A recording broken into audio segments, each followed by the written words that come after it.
Issues that are, of course, tied together as people in the state lose jobs, lose their wages. And so their hope is to see people not only act to make resources available to individuals and families in need, but to act to make sure that they can live and be in safe housing as we head into this dangerous period and states across the country struggle to control this pandemic. I spoke to the program manager of this site, AJ Scipio, this morning, and I want you to take a listen to what she told me. I think it's already tough, and it was tough looking forward to the holidays, and now with another freeze in place, it's really difficult. And I think a lot of people are afraid. I think a lot of people are in a position where they just don't know what to think. They don't know what to do. They don't know where to turn. We have a lot of people who have never accessed a food pantry, a food bank ever before in their lives. I've gotten reports from some of my staff members of people who have actually been in the lines out here.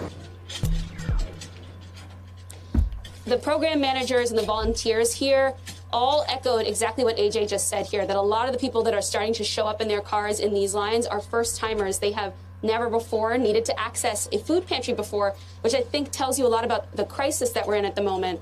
They also say, you know, every day that goes by that we still do not have a federal level aid package available to people losing. To you, Allison. Oh, Antonia, it is such a tough situation there in Oregon. Thank you so much for just sharing a little bit of what folks are going through there. I appreciate it.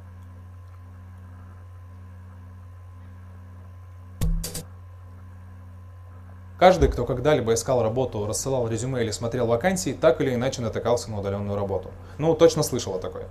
Тем более сейчас. Многие потеряли работу, просели в доходах и нужен выход.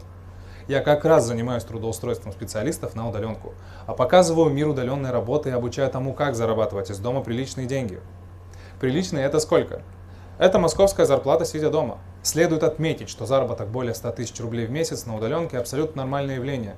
А самое главное — выбрать востребованную твердую профессию без спама или участия в сомнительных проектах или системах.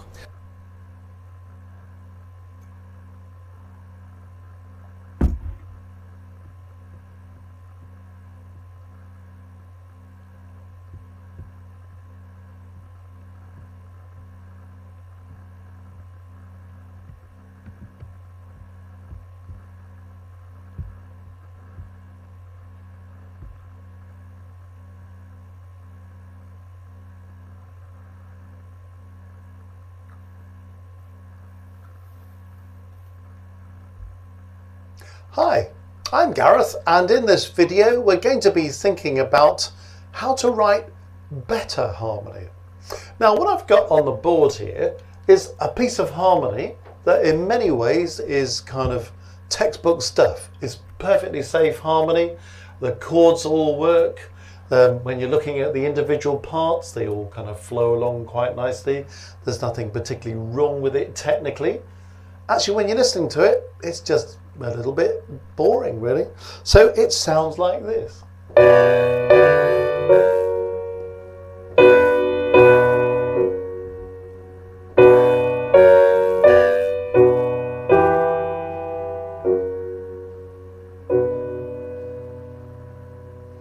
So the harmony is perfectly sound. But it's the sort of thing that people do, and then they say, but it doesn't sound very interesting. What can I do to make it more interesting? That's what we're going to do during this time together. Okay, now two things immediately strike me that make that less exciting, less interesting than it could be. One is everybody's moving in the same rhythm all the time. All four parts, exactly the same rhythm. So we've got no rhythmic independence between those four parts. So that's something that would not be too difficult to fix, just to get moments where there's a little bit of rhythmic independence going on in one or more of the parts. The other thing is, if you analyse what's going on in the harmony, it's a little bit basic. Yeah, it's all right. We're in B minor, it starts on chord 1. It goes up to a first inversion. Well, actually, that's quite a good thing to do, to go to 1B there. Then it goes to chord 5. Then we've got 1 again. Then we've got 1 again. Then we've got 5 again. So lots of 1s and 5s, aren't there? Then we go 1 again, and then 5 again, and then we go 1 again, and then 1 again. And then we go 4, 5, 1. Well, is there anything wrong with that particularly? Well, no. We're using our basic chords of the key, chords 1, 4 and 5. They're our primary chords. And the whole harmony is made up of those 3 chords. So that's okay, but it's going to make it sound a bit boring because we could do with maybe a little bit more chord variety than that somewhere. Part of the chord variety is also about the fact that we've got so many chords in root position. We've only got one first inversion chord that's crept in at the beginning there. Otherwise, everything is in root position, basically going through 1, 5 and just one example of a chord 4 near the end. So no wonder it feels a bit stayed, a bit stuck. So without radically changing it, what could we do to make this sound a bit more interesting? And if you're into engaging with this task and you've done a bit of harmony, you may want to pause at this moment and have a go at doing this yourself and then come back and compare it with what I'm going to work through now. Or if you think I just want to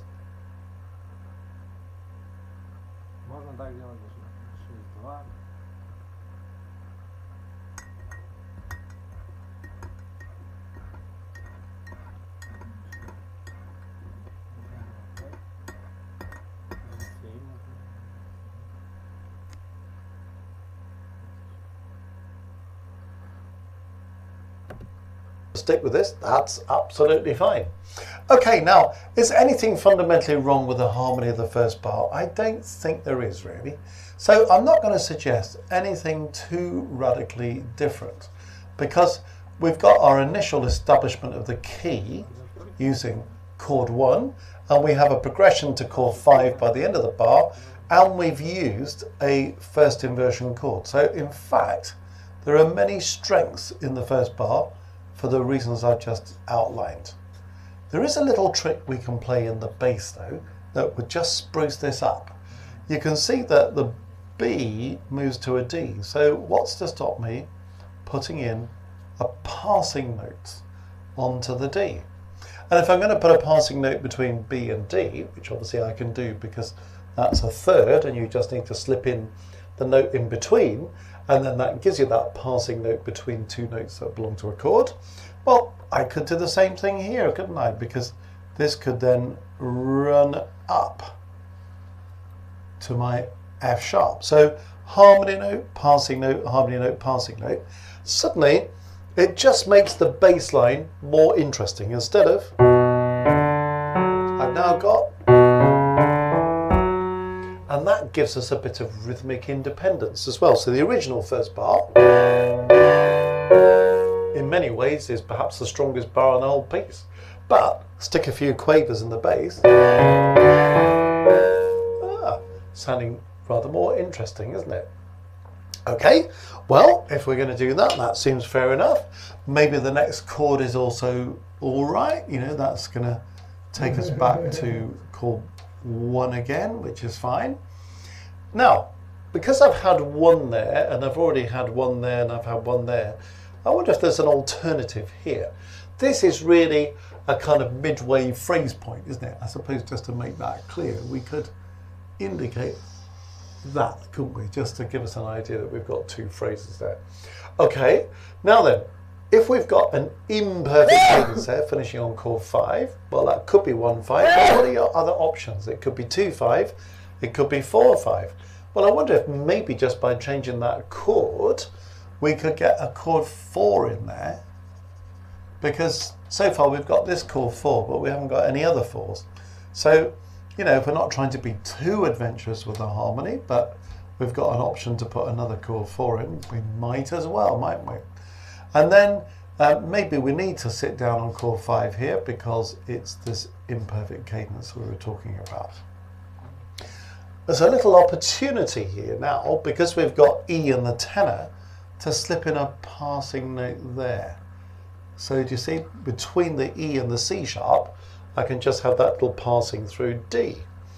So the first 2 bars, what have I done? Put some passing notes in the bass, put a passing note in the tenor, change one of the chords. Does it sound better? Let's see. Here's the original.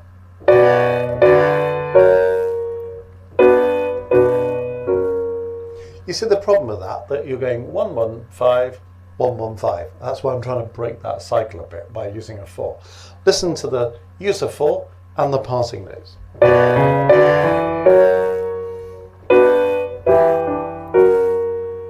Certainly sounds better, doesn't it? And there's lots more you could do to this. For example, if you really want to get into this, we could do another little sort of interesting thing here by inserting a suspension. So what would that mean? If I did this in the alto part, that's called a 4-3 suspension, because the B is the 4th above the bass F sharp, the A sharp is the 3rd above the bass F sharp, and it's a suspension because it's prepared, sounded, resolved. Prepared, sounded, resolved. Prepared because it belongs to this B minor chord here, sounded because it clashes with this chord 5, but resolved onto a note that belongs to the chord 5. P and S have to be the same note, S to R have to move by step, usually downwards, so it completely qualifies. So, what have we done? We've added some passing notes, we've changed that chord 1 to chord 4, now I've added a suspension in the alto part. What does that sound like?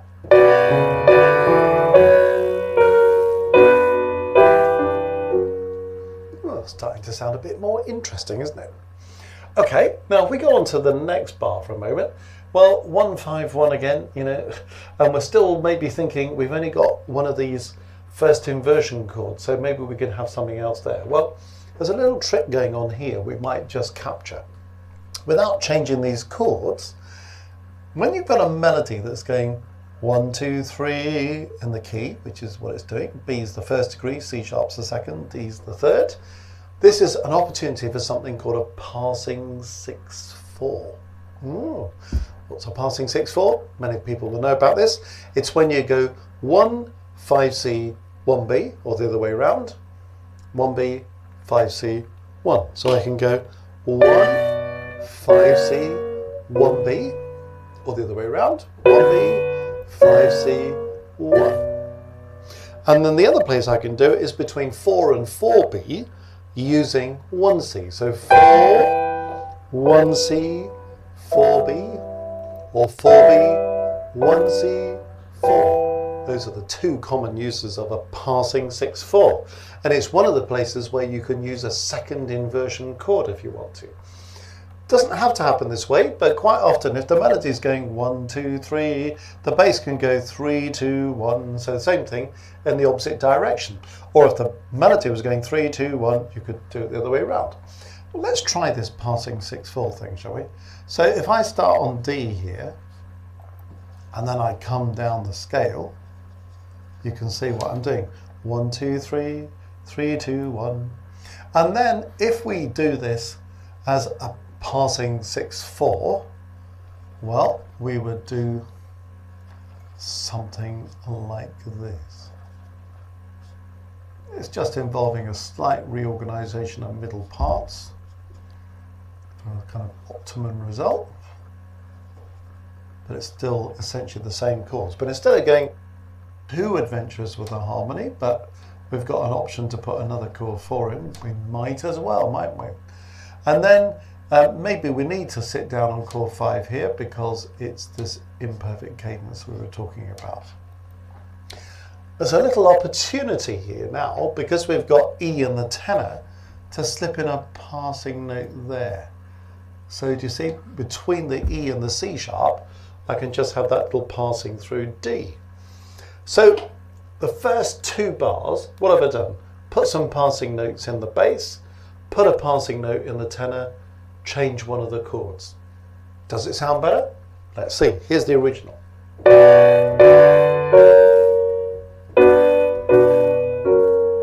You see the problem with that you're going 1, 1, 5, 1, 1, 5. That's why I'm trying to break that cycle a bit by using a 4. Listen to the use of 4 and the passing notes.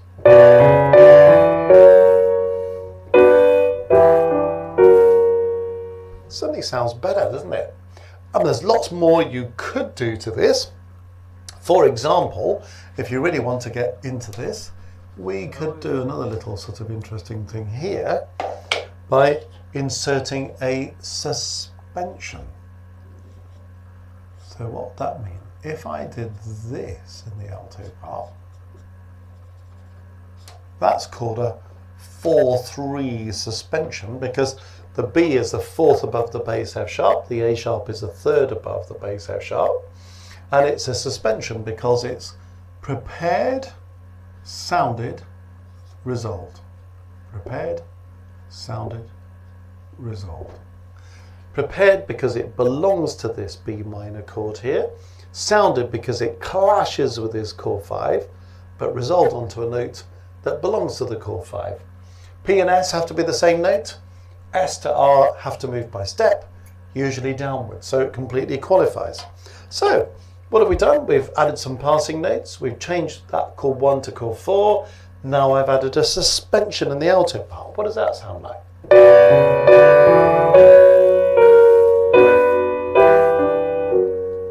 Well, it's starting to sound a bit more interesting, isn't it? Okay, now if we go on to the next bar for a moment, well, 1-5-1 again, you know, and we're still maybe thinking we've only got one of these first inversion chords, so maybe we could have something else there. Well, there's a little trick going on here we might just capture. Without changing these chords, when you've got a melody that's going 1, 2, 3 in the key, which is what it's doing, B is the first degree, C sharp's the second, D is the third, this is an opportunity for something called a pass. People will know about this. 4. What's a passing 6/4? Many people will know about this. It's when you go 1, 5C, 1B, or the other way around. 1B, 5C, 1. So I can go 1, 5C, 1B, or the other way around. 1B, 5C, 1. And then the other place I can do it is between 4 and 4B using 1C. So 4, 1C, 4B, or 4B, 1C. Знаете, можно я куда-нибудь пойду, вот кушетку поставлю куда-нибудь, рядом с батареей, и рядом без батареи где-нибудь фортепиано. Местечковый прямой автобус домой. Да. Нет, а что-то такого-то. Ну нет, понимаю. Вот теперь ты меня знаешь. Ну да. Люди и так к работе не относятся просто, да, я понимаю. Ну хорошо, как это называется зарабатывать деньги, правильно? Мaratovich Эдуардович. А делать ты что будешь? Ладно, дадут тебе такое, что ты делать? Отлынивать. Это нормальный мужик, он ты понимаешь. Это просто потому, что мужчина не может работать. Он отлынивает и бухает, и отдыхает. Он тебя понял уже, да. Тогда это уже, ну, как бы, да. Потому что надо реализовываться, не работать, а реализовываться. Потому, да. Ну, надо на себя работать, надо себя создавать самому, да. То есть, многочленный путь. Он тебя понял. То есть я, блин, как я. Они пусть тут абстрактно движутся, а я супер сперма, я, понимаешь, да.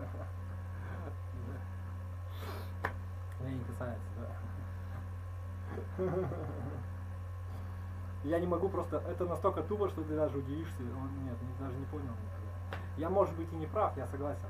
Но я как бы, а зачем, если я не могу ими управлять, зачем? Я пробовал когда-то, было такое дело, то есть, в принципе, это заканчивается, ну да, типа того. Нет, сказать что-то за себя я могу, как бы это имеет какой-то смысл тоже, когда как. Ну, понимаю. Вот, ну да. Ну нет, зачем обидно, а что ты будешь? Ну даже смотри, все такие, опа, и начинают тебя слушать, а толку-то какого? А ты все равно можешь сделать по внешнее только, да. То есть как бы, потому что человек изнутри живет как-то, какой-то своей тайной. Ты своей живешь, они не хуже тебя, они тоже живут, да. Понимают, да. Ну это не в обиду сказано, а просто говорит, да. Любви, печаль, ненависть, да. Ну не надо, да, ну да, свои обиды у всех какие-то, свои какие-то, что-то там такое, нет, а как жить-то? Ну вот, а зачем ты мужчина и зачем ты женщина? Да, как ты думаешь, зачем ты мужчина? Ну нет, да, то есть, чтобы обосноваться, да, дорогу сняли, ну нет, я понял. Как бы да, понимаешь, да, и будешь не прав всегда, лохов будешь. Не убиваешь тебя за внимание.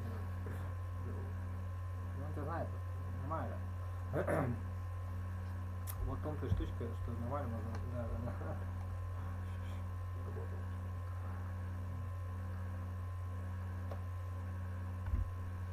Нет, нет, не надо болеть, потому что это одно и то же.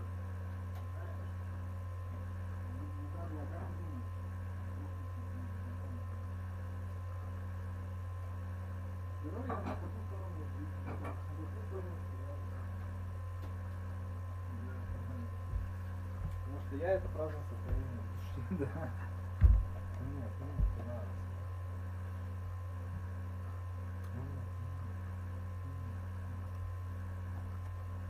Ну, к сожалению, я не знаю, что сказать. Мы с этим как-то жить надо. Those are the two common uses of a passing 6/4, and it's one of the places where you can use a second inversion chord if you want to. Doesn't have to happen this way, but quite often if the melody is going 1, 2, 3, the bass can go 3, 2, 1, so the same thing in the opposite direction. Or if the melody was going 3, 2, 1, you could do it the other way around. Well, let's try this passing 6/4 thing, shall we? So if I start on D here, and then I come down the scale, you can see what I'm doing. 1, 2, 3, 3, 2, 1.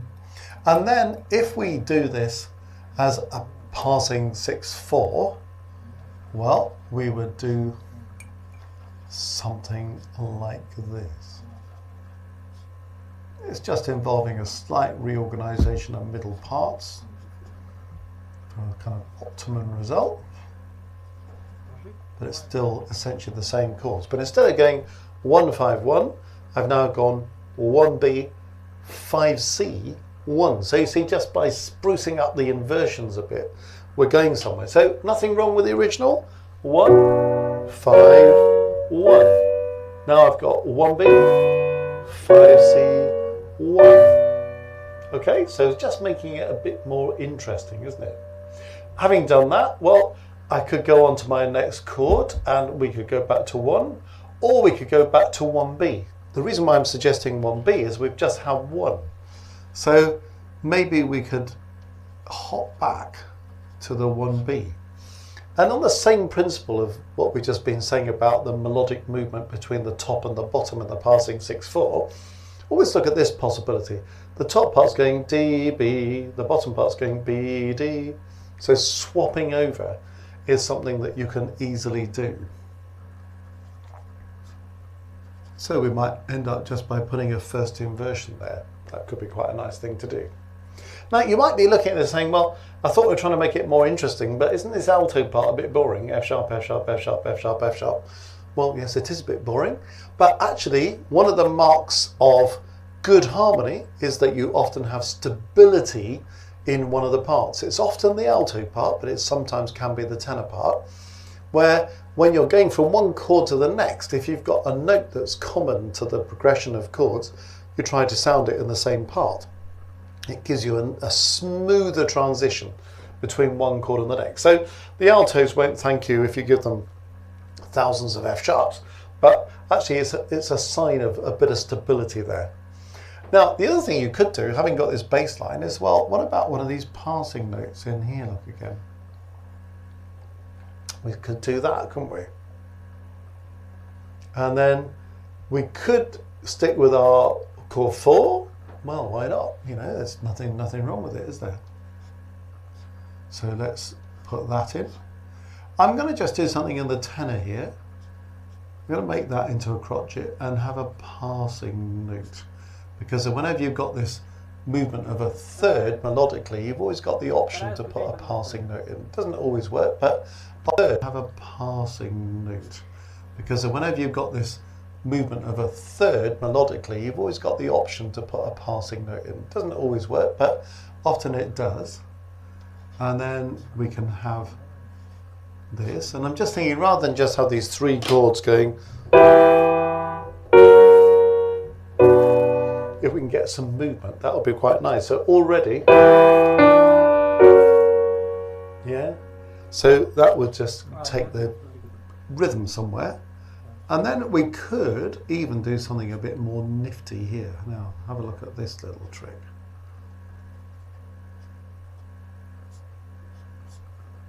I'll complete the last chord, and you can sort of see where we're going. So we had 4-5-1. I've stuck with the 4-5-1. I'm trying to stick with, you know, as much of the original harmony as seems reasonable.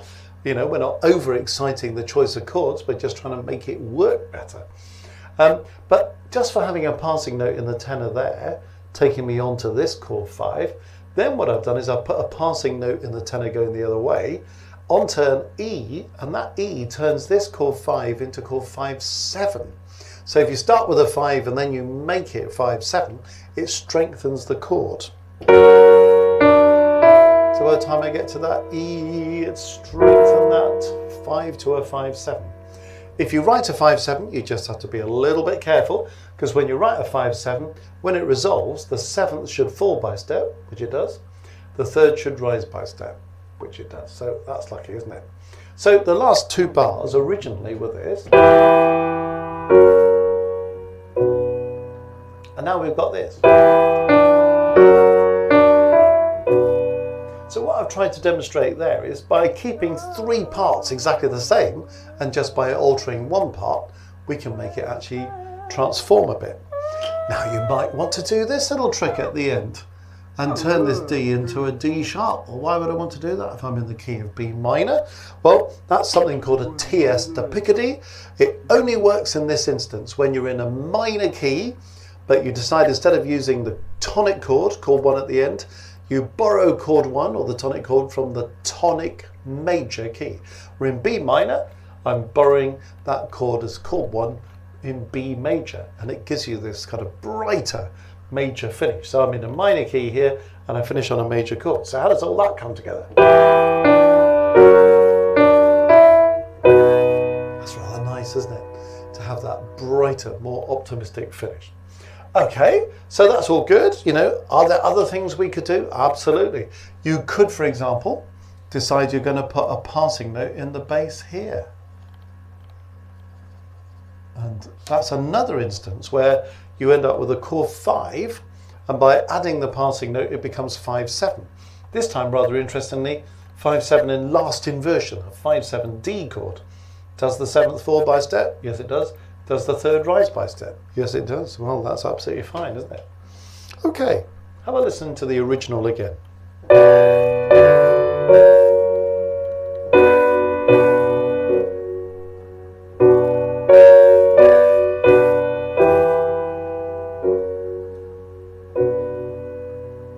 Okay, listen to our spruced up version.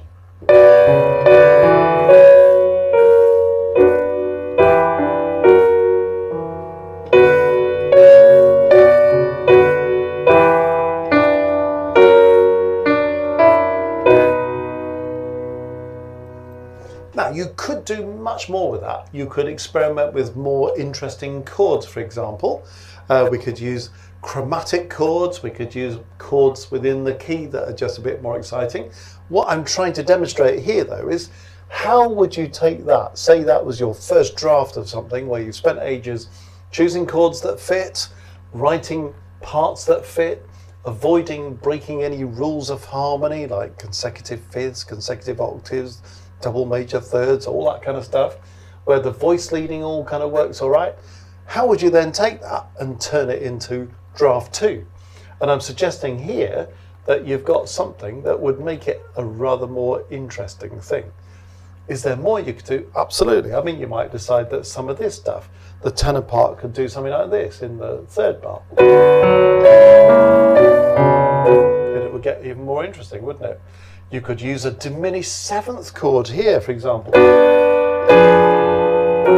That would make it even more interesting, a bit of chromatic colour there with a diminished 7th, you know? So there are lots of possibilities there, aren't there? We could use a chord 6 at this point instead of that chord 1. So there are things we could do to take it even further. We could do something like have a secondary dominant into F sharp major at this point, by going 5-7. even more interesting, a bit of chromatic colour there with a diminished seventh, you know? So there are lots of possibilities there, aren't there? We could use a chord 6 at this point instead of that chord 1. So there are things we could do to take it even further. We could do something like have a secondary dominant into F sharp major at this point by going 5-7 to 1 in F sharp. So how about we did 5-7B with an E and the bass turned to E sharp, and then to F sharp major before finishing on a tierce to pick a D. So that would enrich the harmony yet further. So those are ideas for people who are comfortable writing harmony and are thinking, oh yeah, how could I actually choose a few chords that would give it an extra spice? But the main point here is there's a piece of basic harmony. This is how you might transform it so it becomes something that's much more effective. So I hope that gives you a few ideas as to how to go about this particular task.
Je suis littéralement sur le cul. Rien n'arrive à la cheville de ce film. Rangez les pop-corns, prenez votre bloc-notes et votre stylo, soyez attentifs. Le Loup de Wall Street, The Social Network, le fondateur. Oubliez, vous en apprendrez bien plus avec la vérité cachée sur l'entrepreneuriat. Avec le film La vérité cachée sur l'entrepreneuriat, je prends de gros risques et je ne me fais pas que des amis, car je vous dévoile l'envers du décor du business en ligne. Parmi les choses passionnantes et contre-intuitives que vous allez découvrir, je vais entre autres anéantir tous les mythes que l'on vous a insidieusement fait avaler. Voici ici certains mensonges d'entrepreneuriat des plus courants. Créer une chaîne YouTube, mensonge. Lancer une chaîne de podcast, mensonge également. Utiliser le référencement organique quand on démarre. Mensonge. Utiliser à outrance la publicité payante, également mensonge. Créer des tunnels de vente, en veux-tu, en voilà, mensonge. Utiliser des chatbots pour communiquer avec son audience, mensonge. Et utiliser LinkedIn si vous faites du B2B. Devinez quoi? Mensonge. Et bien d'autres encore, aussi farfelus et ridicules les uns que les autres. Trop souvent, ils semblent a priori expliquer la réussite de certains entrepreneurs à succès. Mais en réalité, il n'en est rien. Et si vous les avez implémentés sans avoir de résultats massifs, aujourd'hui, vous êtes plus proche de la faillite qu'autre chose. Mais vous devez impérativement vous procurer ce que j'appelle à la 6e minute du film, l'antidote, pendant qu'il en est encore temps. Celui qui va vous permettre de passer de 0 à 5 000 € par mois, qui est totalement différent de celui qui va vous permettre de générer vos premiers 25 000 € par mois, et lui-même encore différent de celui que j'ai utilisé pour faire mon premier mois à 100 000 €. Et puis, il y a celui que nous utilisons pour générer plusieurs millions d'euros par an. Maintenant, si vous souhaitez obtenir votre antidote et découvrir la vérité cachée sur l'entrepreneuriat, il ne vous reste plus qu'à cliquer sur le lien qui s'affiche à l'écran et visionner ce film qui est offert pour une durée limitée. Ne perdez pas votre temps avec d'autres films, conférences en ligne ou webinaires qui ne vous apprendront rien. Ce film a été créé spécialement pour bouleverser votre business et changer votre vie.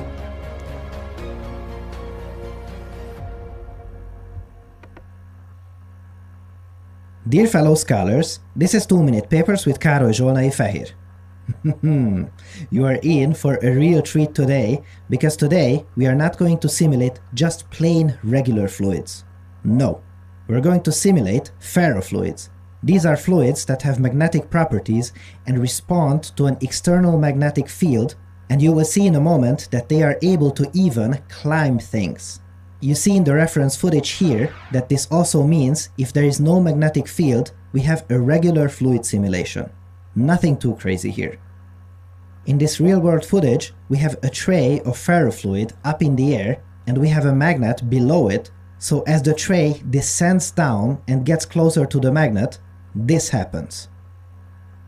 But the strength of the magnetic field is not the only factor that a simulation needs to take into account. Here's another real experiment that shows that the orientation of the magnet also makes a great deal of difference to the distortions of the fluid surface. And now, let's have a look at some simulations. This simulation reproduces the rotating magnet experiment that you've seen a second ago. It works great. What is even more, if we are in a simulation, we can finally do things that would either be expensive or impossible in the real life, so let's do exactly that. You see a steel sphere attracting the ferrofluid here, and now the strength of the magnet within is decreased, giving us the impression that we can bend this fluid to our will. How cool is that? In the simulation, we can also experiment with arbitrarily shaped magnets. And here's the legendary real experiment where with magnetism we can make a ferrofluid climb up on this steel helix. Look at that! When I first seen this video and started reading the paper, I was just giggling like a little girl. So good! Just imagine how hard it is to do something where we have footage from the real world that keeps judging our simulation results, and we are only done when there's a near exact match, such as the one you see here. Huge congratulations to the authors.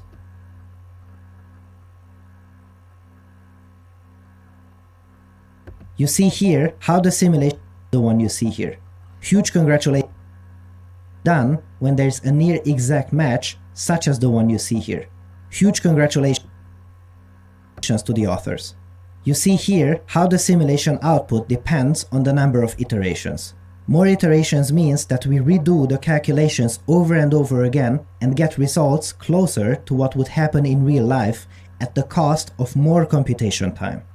However, as you see, we can get close to the real solution with even one iteration, which is remarkable. In my own fluid simulation experiments, when I tried to solve the pressure field, using 1 to 4 iterations gave me a result that's not only inaccurate, but singular, which blows up the simulation. Look at this. On this axis, you can see how the fluid disturbances get more pronounced as a response to a stronger magnetic field.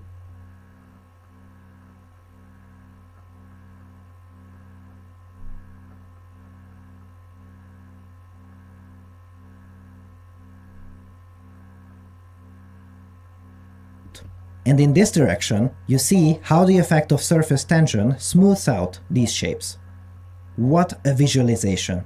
The information density in this example is just out of this world, and it is still both informative and beautiful.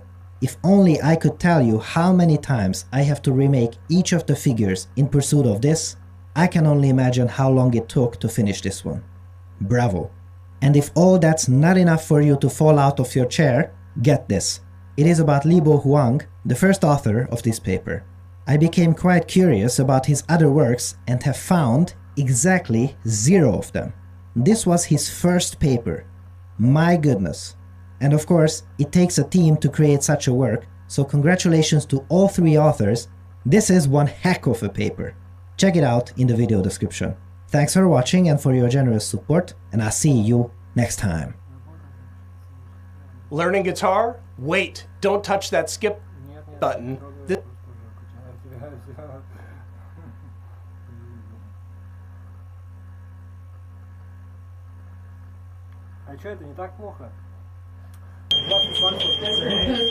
Finding no relief during... 100 в год. Ну, короче, неважно. Ну, а как ты подумай, сколько за минут, да? При условии, что ты реально там учишься чему-то. Нет. Учишь себя сам чему-то. А такого не бывает. Не получается так, да. During the holiday, hospitalizations on Thanksgiving hit a record high for the 17th straight day, with more states turning to field hospitals. In Wisconsin, some medical centers are rolling out beds into lobbies and parking garages. By next week, nearly a quarter of all hospitals could face a staffing shortage. A lot of people ask what they can do for us healthcare workers during this time, and I think that's the most important thing.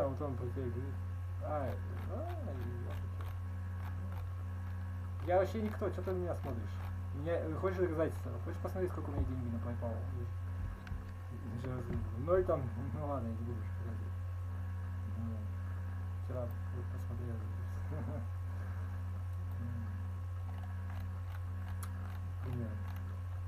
Нет, я просто тебе говорю, что да. Ну да, то есть это, ну, я, к примеру, это единственное не смешное, ну как бы почти что. Все это,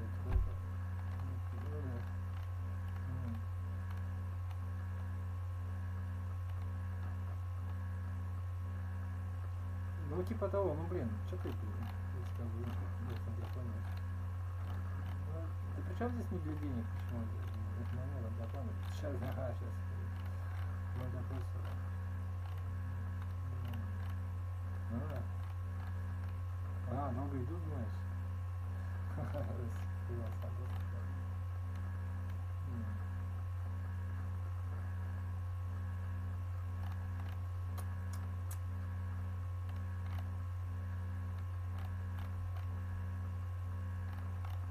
Что это такое? Что это почему-то пишешь? Что это такое вообще?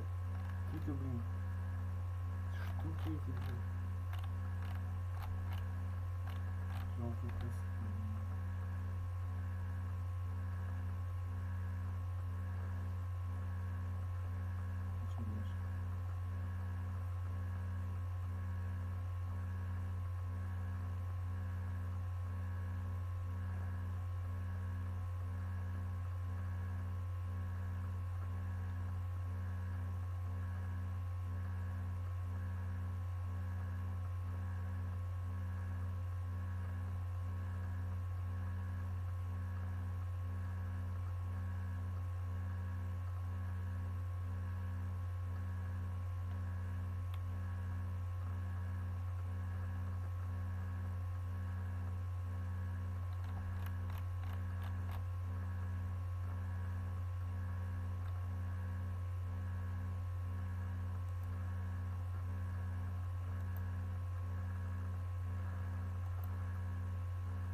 Кто такой? Что-то такое.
Незнакомая.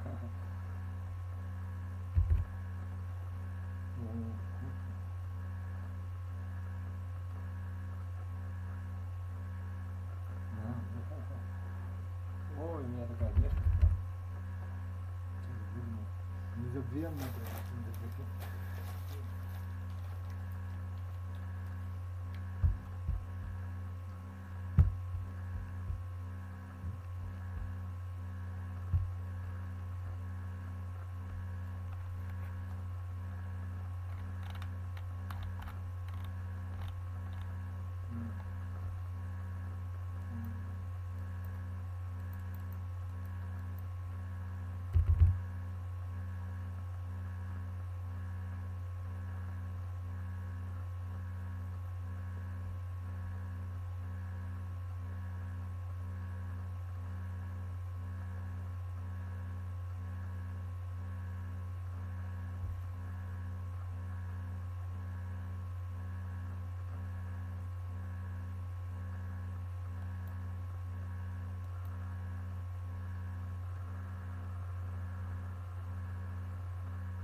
Такое вообще.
Если вы сами любимого,